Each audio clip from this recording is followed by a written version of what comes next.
Shabbat Shalom. This, to say the least, has been a very, very tough week for both Israel, Israelis, and the Jewish people all over. When we are going to do the Kaddish, I'm going to mention, but as of now, 26 Israeli citizens and soldiers were killed during the past week as a result of the war both in Gaza and in Iran. Some were Muslim, some were Christian, and some were Jewish. But they were all proud Israeli citizens. As the only democracy in the Middle East and the only safe haven for people from all hues of life, including a big and thriving LGBTQ plus population. And by the way, Israel has the only gay pride parades in the Middle East, in Jerusalem, Tel Aviv, Haifa, and many other Israeli cities. As all of that, Israel symbolizes both hope and freedom for Jews and non-Jews alike. I remember when I was a combat medic in the Gaza Strip in 2001, and this is happening all of the time.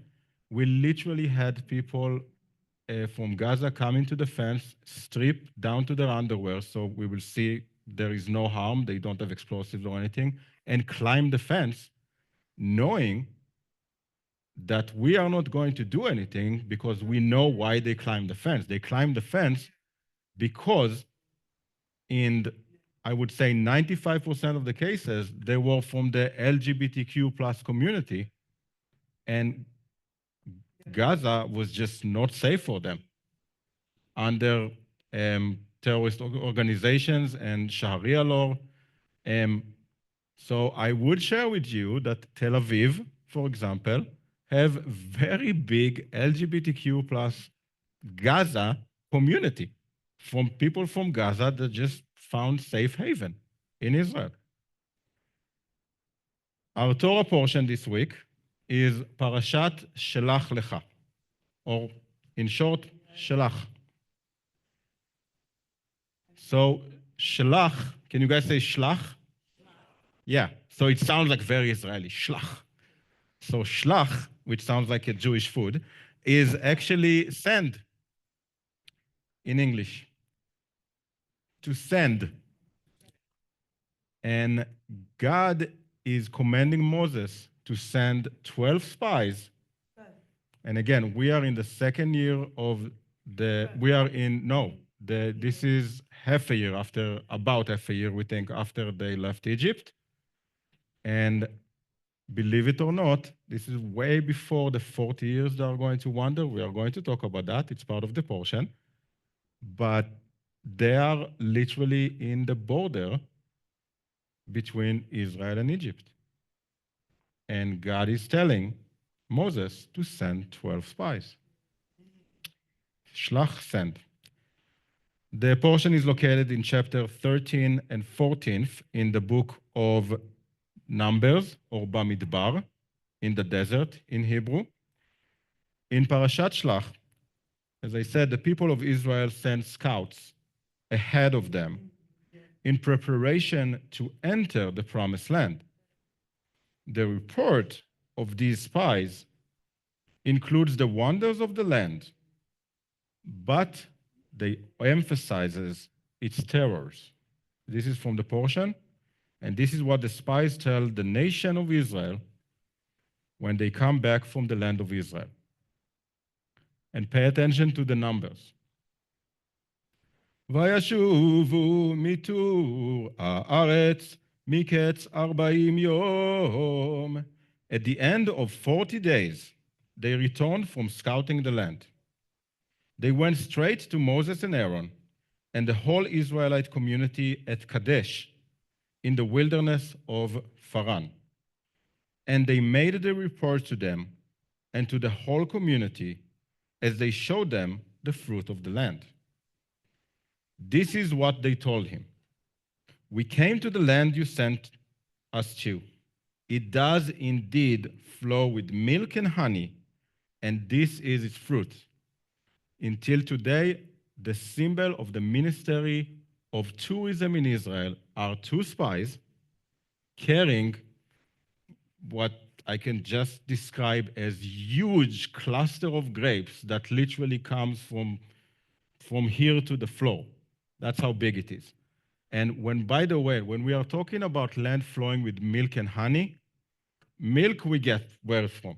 Honey, we are not talking about bees. Does somebody knows which kind of honey we are talking about? Date honey, that's right.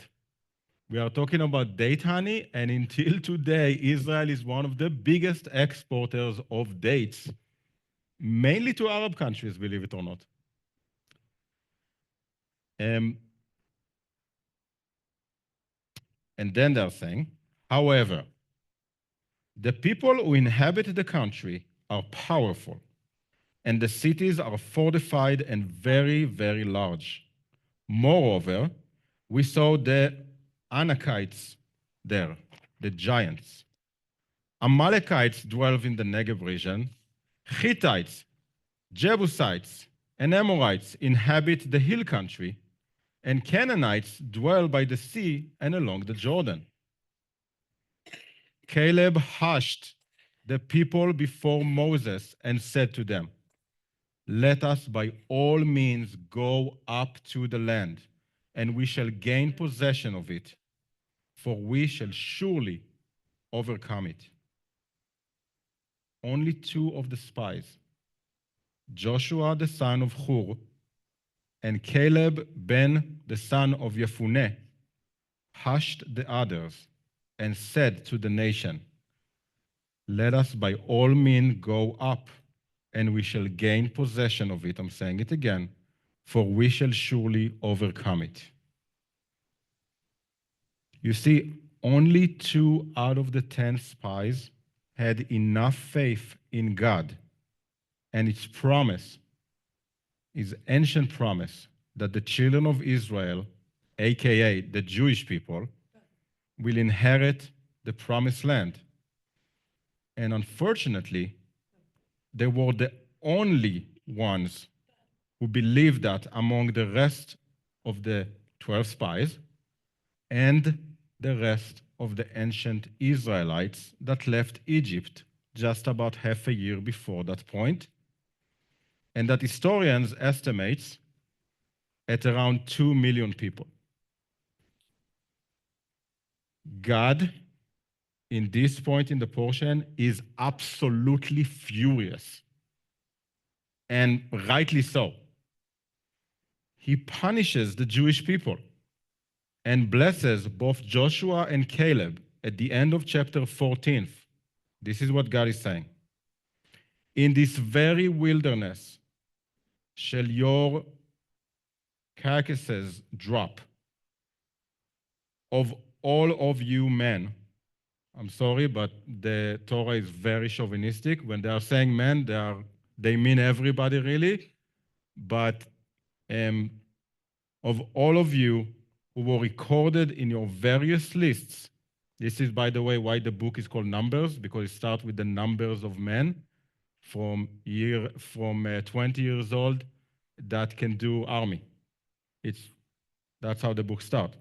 In this very wilderness, of all of you who were recorded in your various lists from the age of 20 years up, you who have muttered against me,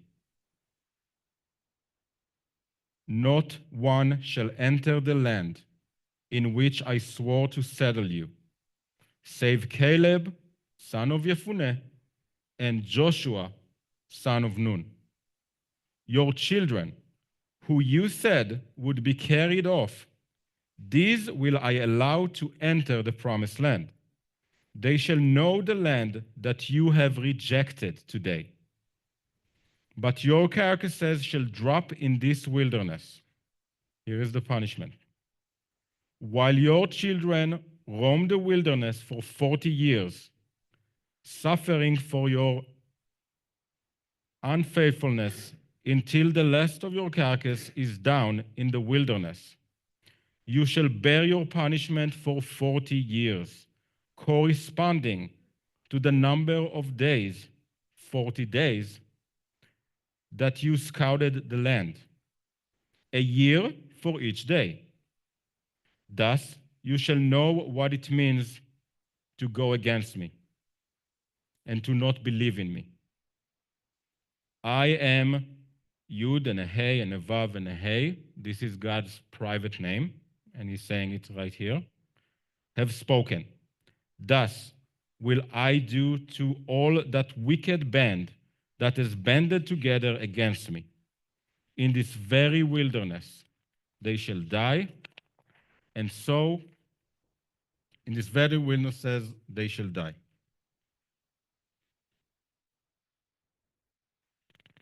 They shall die, God says, because except Caleb and Joshua, they did not had belief in God. And as we witnessed in the past week, month, year, and decades since the modern state of Israel was established in 1948, what one needs most in order to live in the land of milk and honey is his or her belief. Belief that gives us resilience, power, and courage against enemies and adversaries much bigger and more powerful than us. When I wrote this, I did not see the next video that I'm going to talk about, which came out yesterday after a missile hit residential area in the city where this Torah is from, in Hulon. That video, which, believe it or not, I do have teenagers, so I saw that video on TikTok, of course. That video shows two retirees men in their apartment in Hulon. The whole apartment is completely destroyed. Like the walls are destroyed, you can see the outside, all of the furniture is destroyed, and there is a piano. And you see them sitting.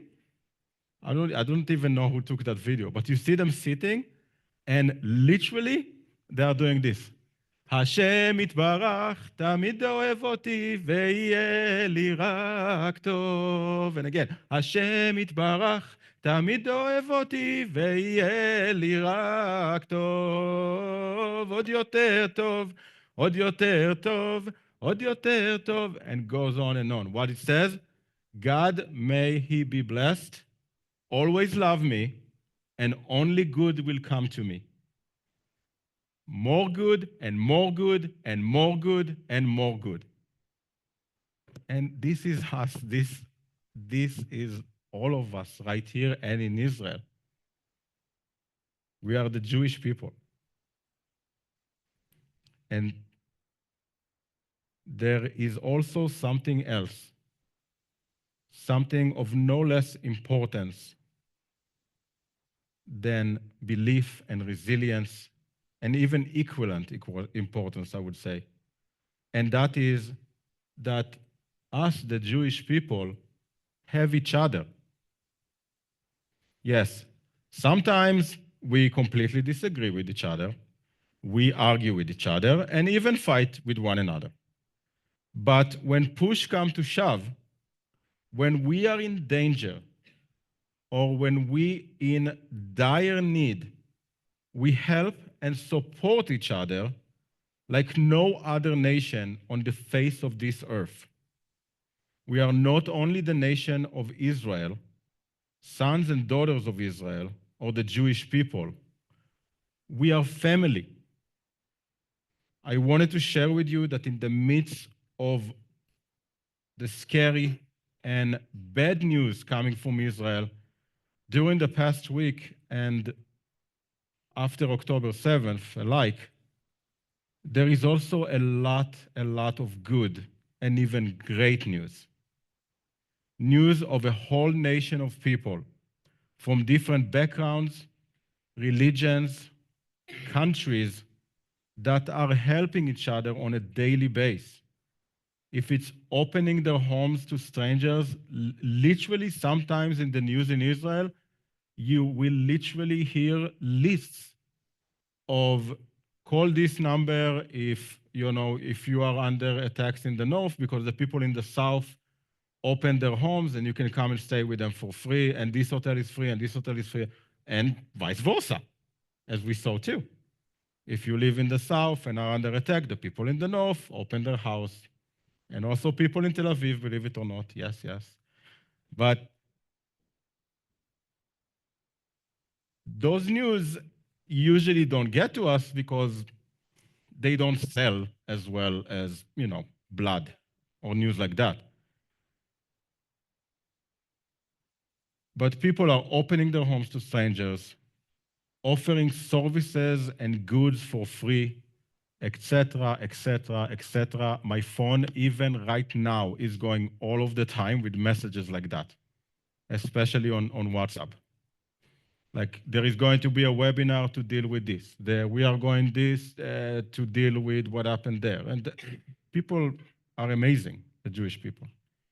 And I'm not only talking about the people of Israel, the Jewish people, but in Israel, but also about Jewish people outside the land of Israel. There are a lot of things that are being done behind the scenes, and a lot of support for this small, almost tiny country that you cannot even see on a globe, that coming from the rest of the mishpucha, the rest of the family abroad.